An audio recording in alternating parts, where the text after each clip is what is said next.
ছেড়ে যাওয়া ধরে রাখা বিষয় না, বিষয় হচ্ছে আমরা যেহেতু একসাথে কাজ করছি, আমরা একসাথে কাজ করেই যাব ইনশাল্লাহ। তবে আমাদের কাজগুলো যতদিন সঠিকভাবে হবে ততদিন আমরা কাজ করে যাব। অনেকে বলছেন যে অনেকে অনেক নেগেটিভও করেন, অনেকে বলেন লায়লা একটা মানুষকে সফলতার চূড়ায় দাঁড়া করে দেন এবং এই সফলতার চূড়া পূরণ হওয়ার পরে আসলে চলে যান। এটা তো আসলে আপনি কতটুকু বাস্তব মনে করেন? আমি জানি না, তার হয়তো অন্য জায়গায় কাজ আছে তাই চলে গেছে। আমার কাজ থাকলে আমি চলে যাব, কাজ না থাকলে এখানে কাজ করব, কাজের পারপাসে।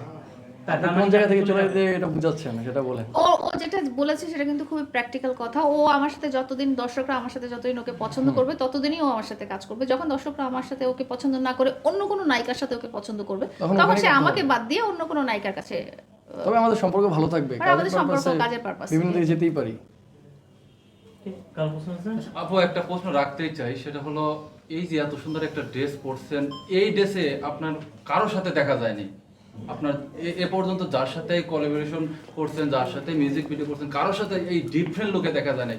আপনি কি কোনো আগাম বার্তা দিতে চাচ্ছেন কিনা এই ড্রেসে মেয়েদের সঙ্গে? এই ড্রেসে আসলে কারোর সাথেই ব্রাইডাল শুটে এভাবে আসা হয়নি, আমার কোনো নায়কের সাথে এভাবে আসা হয়নি। মনে কথা বলেন বা অন্য যাদের সাথে আরও ভিডিও করেছি, সাব্বির বা বিডি ইমরান বা যারা আছে তাদের সাথে এভাবে ব্রাইডাল শুটে আসা হয়নি। তো মেহেদির সাথে আসা হয়েছে, এই জন্যই আপনারা দেখছেন। এটা নিয়ে আগাম কোনো বার্তার চিন্তা ভাবনার কোনো কারণ নাই।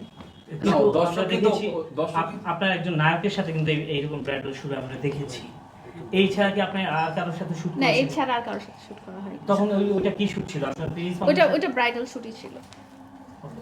একটা প্রশ্ন মেহেদি ভাই কোথায় থেকে লাগে, সেটা হচ্ছে যে